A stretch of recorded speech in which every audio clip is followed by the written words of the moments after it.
Today I got with me an author that has some interesting views on the Bible, and her name is Edith Neumaier. And you have written a book called The Mystery of Adam, and basically what is it about? Well, I called it the mystery of Adam because I noticed when I did my research that this first Adam was not a man. Now, when I read my German Bible, Luther translated it with Mensch, which means human being. And so he translated correctly. In the Septuagint, it's also translated as Anthropos, which is Mensch again. However, in the German translation, it's translated with man. And so it confuses people because man really could mean human being in the English language as well. But we always, when we hear man, we usually just think male being. But Adam is a male name. I mean, if Adam was there, wasn't that a man? Yeah, that's true. Adam became actually a male name. But originally, when we look at Genesis 5:1 and 2, we read that that name was actually given to the man and the woman. Uh-huh. It says God created them Ha-Adam, which is the Hebrew word, Ha-Adam, and he created them male and female, and he called them Adam, Ha-Adam. But this gives me another question. Like, if you think that Ha-Adam means a man, like a male, then when it says they afterwards, he created them male and female, isn't that confusing? Well, it's because there is no pronouns. Like for Genesis 1, there's no pronouns. So at first it seems like it's one being, Ha-Adam, okay? Mm-hmm. And that's what we have in our mind, right? We have in our mind man. So we think in singular form, but then it says, oh, male and female, he created them. Mm-hmm. Because then, oh my goodness, this Ha-Adam is not singular, it's plural. Mm-hmm.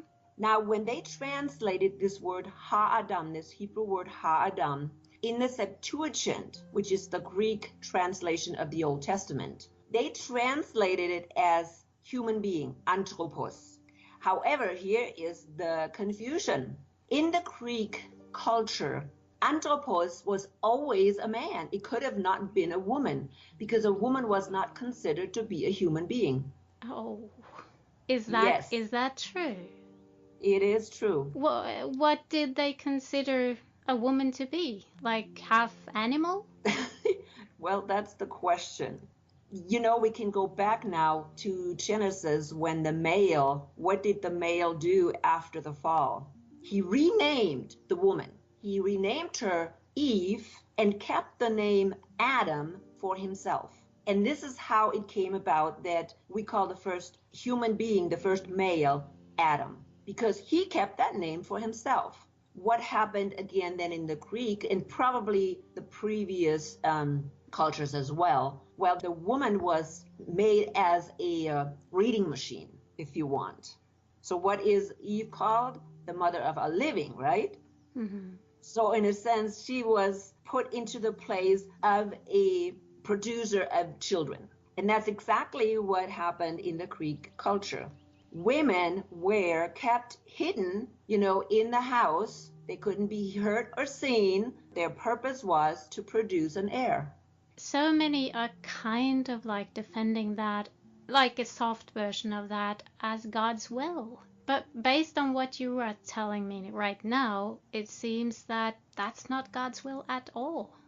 Well, no. If we look at Genesis 1, we are co-equals and co-rulers over this earth.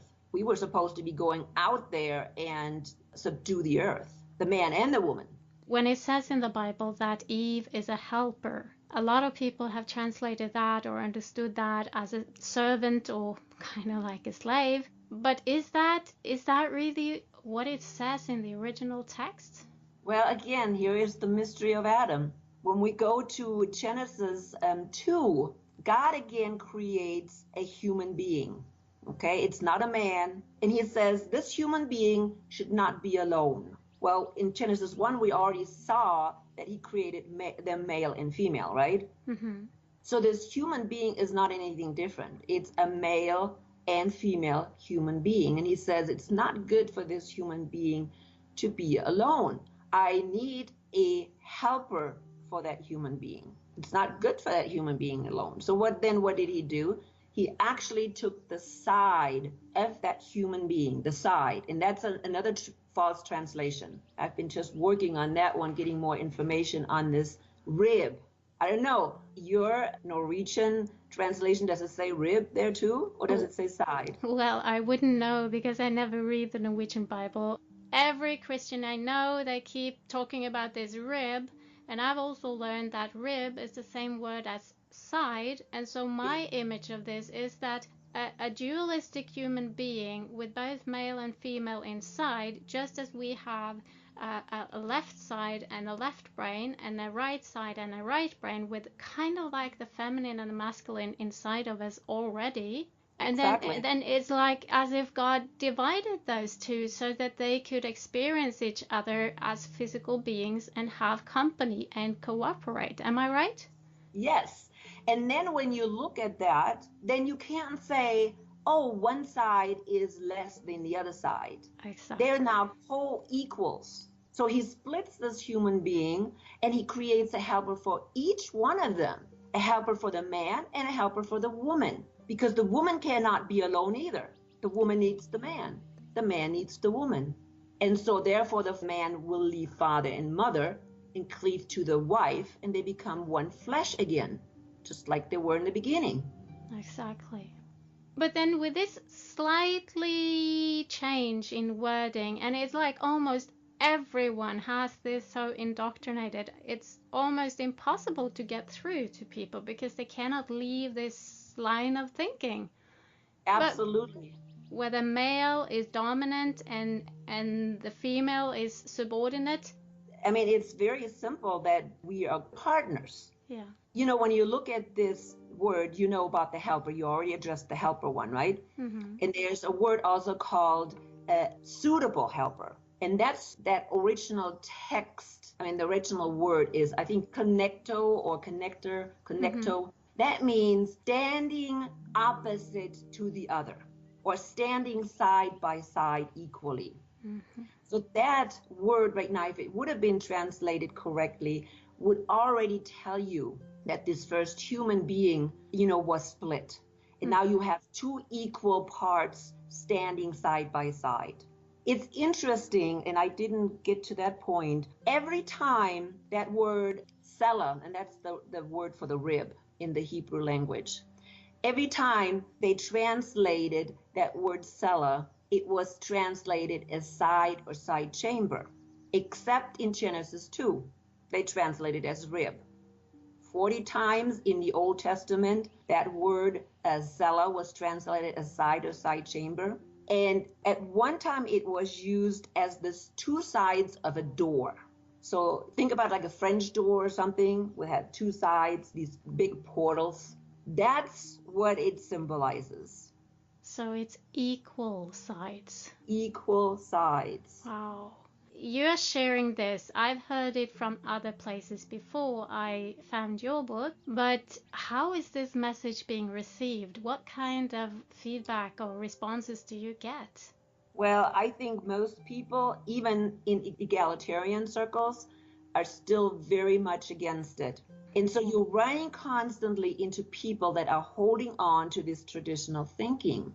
If we would go to the bottom and really acknowledge that this first human being was really not a man, but a combination, it had both ingredients of the man and the woman inside, and that this first human being was really split in half, and recognize that, hey, you can't stand on the fact that the man is created first and therefore he is in charge over the woman, because that's what the thinking is, right? Oh, he was created first, so therefore he needs to be in charge. Oh, God instructed him alone, and so therefore he knew everything, and he had to instruct the woman.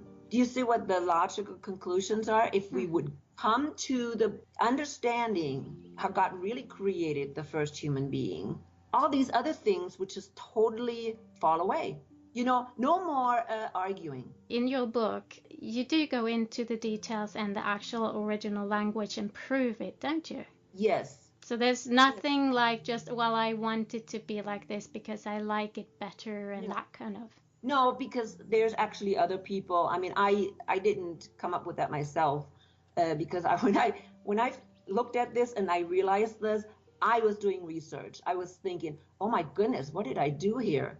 Am I thinking wrong? And so then I look at research of other people.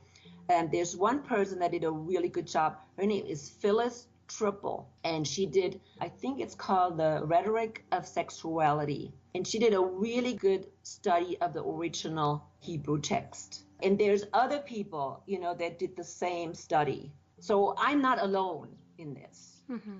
If I would be alone, okay, I understand it, but I'm not alone. And I challenge people to show me the truth, and nobody can tell me. Those traditional thinkers, they cannot show me. They just can't. See, the problem actually really came in with the Hellenistic culture. And we know that because of research, that when the Israelites came back, or the Jews came back from Babylonian captivity, the Persian Empire kind of fell and the Hellenistic Empire, rose. And the Hellenistic Empire just took over everything. Hellenistic is a variation of Greece, right? Yes, it's the Greek philosophers. And so the Greek philosophers dominated everything. I mean, they dominated Judaism. Think about Philo. Philo was a Hellenistic Jew. He was very familiar with the philosophers. And of course, he influenced then Judaism. Then we have Christianity coming up, and the converts again were what? Hellenistic believers. Like, for instance, St. Augustine. He was extremely knowledgeable about Plato and Aristotle. And he mixed Christianity again with these Greek philosophers. Oh, so I mean, a lot of people are talking about the Catholic Church that has infiltrated Christianity and put in a lot of stuff that is not true. But what you are saying is that even before that, long before that, the Greek philosophers mixed in stuff so that Christianity or the way that the original faith was no longer what it was meant to be. Exactly. And it came from that Hellenistic thinking, because the Roman philosophers, they again had Plato, Aristotle, Socrates, and they just valued them extremely high. And in short, what is the characteristics of that philosophy? What was mixed in? Well, again, what I said before, that women were not human beings. Yeah, that's pretty heavy. Yeah, that is pretty heavy. There was a Council of Macau, and you can look that up, Macau in Lyon, France. And it was around 400, and it's in my book. I have it written in my book, and I can just find it exactly right now. And they had 33 bishops attended that council. And by one vote, they determined that women were actually human beings. So we have 16 that didn't believe that women were human beings. And they were then continuously, though, probably having more influence on the church than the 17 that did believe that she was a human being. Wow. I mean, just imagine to have a vote whether or not women are human beings. And these are the people that we are still looking back to, trusting how to live and deal with things. All our theology is built on exactly that. We have not really confronted that false belief. Yeah. Subconsciously continues to infiltrate and affect our thinking. What do you think it takes for change to come?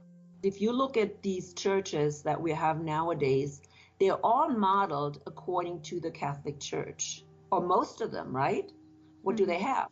They have a hierarchy. As long as we can be on the top, we can tolerate hierarchy. But the hierarchy is what's wrong. You know what Christ did with the temple, right? Yes. He went in there and he kicked them all out. Oh, he was angry. And you know what? Maybe that's something we should be doing. We should be going in our churches, which is the temple of Jesus Christ, and clean it out. if somebody wants to buy your book, can you give us the details? Yeah, they can go on Amazon and, of course, put in Edith Neumaier, The Mystery of Adam. And the title of the book is The Mystery of Adam. Yep, The Mystery of Adam. The book is very easy to read. I made it easy. It's not very wordy. It goes to the point, and it is understandable. It's not an academia book. Pretty easy to understand for people. Well, thank you for coming on the show, and thank you for sharing about this, both your book, but also most of all these so incredibly important and valuable principles. I am so honored to be able to, dig into it and share it, and hopefully some more people will get it and kind of like just say wow and be set free by it. Wouldn't that be awesome? That would be really awesome. And if anybody wants to contact me, they can, befriend me on Facebook. I also have a YouTube channel with the name The Mystery of Adam. And, I'd like to answer, all the questions and challenges. I want challenges. You like challenges. That's a good one. Well, Bring them on. I'm just going to say thank you. And this is for Free Legions. You can go to freelegions.com and find details there. And I will be back soon with more interesting debates like this. So I hope you enjoyed it. Thank you. Be blessed.